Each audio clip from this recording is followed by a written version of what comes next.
thankfully, to the Syndra. Arrow, good sidestep from Edge. Just without being able to get out of the stun. Yeah, nice little juke. Oh, that's a stun yet again. Yeah, Jewel is going to be dead as every button goes down once again. Oh, explosive cast and contaminate are enough to secure that one, but the immediate answer punch once again. Back into the death chamber. Stun onto Helper, but Scepted thankfully escapes out of that one. Helper can be struck by these buttons, but Edge is doing work here in this mid-game on the Syndra. And he's really trying to make me eat my words. I said that he wasn't going to be the catalyst for success for Kongdoo. Thought that it was all going to be on the back of Soul, but Edge does come up with 2 stuns in a row. And another pop down onto Jewel, who, again, without that QSS, cannot be frontlining as the Ashe. He needs to have the likes of Helper and Malrong in front of him every single time. They dump the Wild Growth and that Stand United down, but when Edge is there and he's got Soul to back him up, Roach tossing in that explosive cask, it will not be enough to save the Ashe. Yeah, can't actually afford the QSS after dying there as well, so still 25 CS in the lead, and a couple of extra kills. He's now, in from 2. The turret, he should be okay. He can be safe from 2. When there's 3 people throwing stuff at him, he's pretty screwed. Yeah. I mean, odds are you're going to hit something at that stage. Scepted wants to get an assassination. Edge clearing out vision here. This Baron Pit immediately gets replaced. Frustrating. Now, Ever8, double dragons. An Ocean and Mountain feel like the old early Baron take dragons. And yes, double dragon, fantastic game. Kudos. But this gold lead's still only 3,000. Somehow, Kongdoo Monster have managed to sneak in here. Things are coming down to the mid lane on the side of Kongdoo, and they're the ones looking like they're making the proactive moves. Jules just looking for farm where he can. Actually decided that he'd pick up a Ruby Crystal, going for what looks to be the Black Cleaver for item number 3 after his QSS is complete. I can see the frustration here from Ever8, desperately wanting to get that turret down. Still has not found it yet. Yeah. Well, Sunfire Cape's now done for Helper. What's that third item, though, really, before he can be that big front line? It's Malrong with this greedy-ish build. Oh, Ella. Okay, no worries. Arrow's going to fly through. Goal. Skooger and Edge nicely sidestep to each side. Arrow drifts lazily to the south side of the map. Field goal is good. Yeah, Weaver's Wall, Wall, though. It's cut off, but Roach is from the sidelines. Oh, accepted immediate cleanse. The explosive cask is invested as well. Not exactly a great move. That's Seismic shove onto punch as the turret falls. That's all they really wanted. You know, have to invest a couple different things there. Weaver's Wall, Ash Arrow, exhaust out from Ella. They finally get the turret. They open up the map for themselves. Oh, Keep pushing in deeper and deeper. Ever8 do have 5 members down here, but they don't want to go too aggressive. Soul's going to be able to grab that red buff. Ever8 winners just say, we managed to get the turret. We're now 4,000 gold in the lead. We're creating incremental advantages.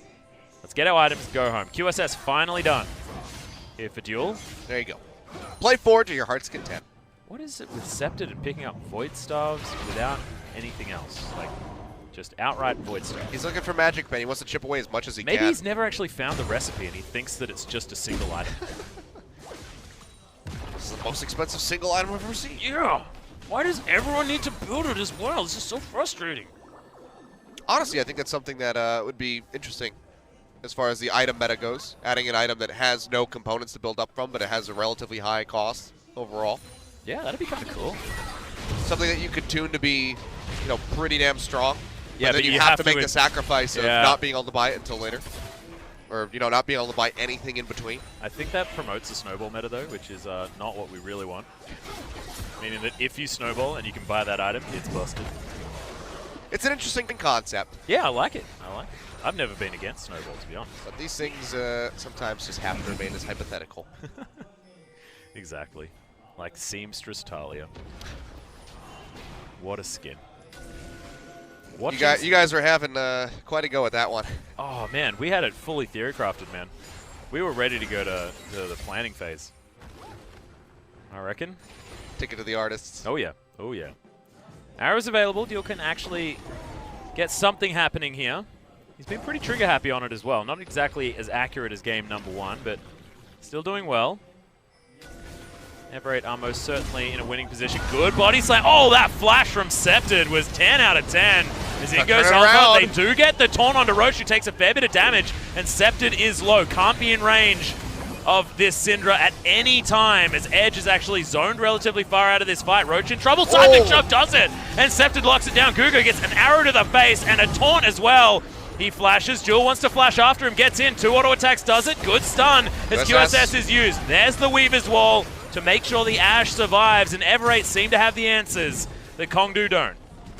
Yeah, they come up with 2 picks, Roach going down on the backside, even with Scepted being dangerously low. There's no way for him to out-trade. He gets taken out, and then all of the CC being chained together beautifully onto Guger. The thresh goes down, even through the box. They want to poke in for this, but the wave clear from Edge is still going to be pretty substantial. So they have to peel back. No way for them to opt into something like the Baron off of that. They can get a Dragon, though. Next one's going to be a Mountain Drake, making it double Mountain and an Ocean. I like that one. But first, let's have a look at what happened, Achilles. Yeah, I mean, this is Kongdoo yet again. They want to pull the trigger on something, but they don't have the damage to get through the Stand United, even with Edge pouring everything in on Decepted. He barely stays alive. Roach doing his damnedest to take him out, but it's just wonderfully played by him as hopefully we follow him off to the sidelines. Misses the initial threaded volley, but follows up with another one. Straight shot down the hallway into the Seismic Shove. Gets the full rotation off and just takes him out. Guger, there's really nothing you can do at this point.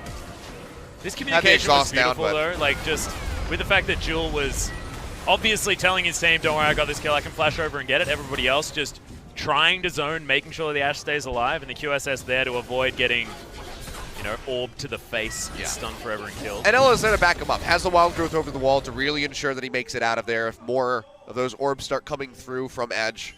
But ultimately, they get the 2 picks, even through the exhaust. Duel comes up with a kill. And now it's 8-2. 4.8 thousand gold lead, about to be 5,000 here, really, for Ever8. Baron has not come through yet in 30 minutes, but it's looking ever so likely. Couple picks on either team. That's going to be the first thing they turn for. Yeah, well, Black Cleaver looks to be the next option, like we were mentioning before from Jewel, so it does turn that Ruby Crystal into the Phage and a Kindle Gem there as well. So having the extra health, fantastic, but what he really wants is that cooldown reduction. 20% added on top means that these arrows will be flying out thick and fast, and with the omission of Essence Reaver from the standard Ashe build, it is kind of cool. Plus having extra attack speed means that you stack up that Black Cleaver a little bit more quickly. Therefore, we have a bit of a change with how this Ashe build works. I personally like this. Thrill the Hunt has been pop-up. Oh, Weaver's Wall is going to get Scepted all the way through. Arrow lands onto Guga. He's going to get bounced back as the Explosive Cask, I believe, came in. I don't know, it was just a blast cone, but look at this. Scepted. Oh my god, Explode Soul's turning this one around. Guga's going low. It's, oh my god, Roach, he's controlling this fight. Guga in trouble as Helper. Everyone actually jumping on top of each other. Punch gets his way through. Roach grabs one, and Kongdoo Monster have turned this fight on its head. That is 3-0. And now Malrung is going to have to be the hero that Ever8 need. They opted in for the 50-50, but this time there's way more on the line. Doesn't want to go down, would lose the Guardian Angel on top of it all. There's no way that he can opt in for the steal. Kongdoo Monster still so very healthy. Will pick up the Baron in a massive turnaround. 5,000 gold lead was there, and suddenly it's completely gone. See, the Blast Cone comes through here, pops Guger out to safety. It's actually Scepted that initiates it, and then that causes the miss on the Seismic Shove. Had that not happened, that was just going to be the hit coming through, so the attack move actually costs him, and then the pop comes through. He wraps around from the side, gets destroyed, so there's not as much consistent damage anymore here for Ever8. And with this beautiful flank from Roach, they isolate Duel, force him to stop hitting the DPS members of Kongdoo Monster, has to turn onto the Gragas, and he can just soak so much damage that Soul wraps back around with Edge. They kill him, that turns into more, and then they just go straight over onto the Baron. You know, less than 1,000 gold now in the lead is Ever8. This really could be a victory for Kongdoo. This has exploded, and there are a bit of some advantages to be had in those dragons that have been picked up, but it doesn't help them in a team fight. So now they're looking to try and hold on, and what can Kongdoo Monster get from this? As there's the Weaver's Wall, just trying to isolate members of Kongdoo Monster. Trying to buy time. This puts Soul off the turret, but they're still going to be able to take this one down. Yeah, they don't want to invest Helper just yet. He's got the Stand United. He can make it into any fight because he's alone. You can see now Malrung not going to have the Thrill of the Hunt there anymore. Wasn't able to get the initiation they were looking for. that play, this is just a game of seconds now for Ever 8. They do not want to be fighting Kongdoo when the Baron buff is there. So just trying to buy as much time off of that buff as possible so that earns them about 5 seconds or so before the turret goes down. But now big wraparound is coming through. Yeah, I like this positional advantage that they're trying to gain for themselves.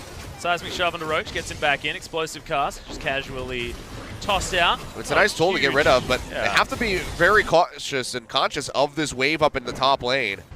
It's building up and pushing in towards their inner turret, and they're not really gaining any ground down here in the bottom lane.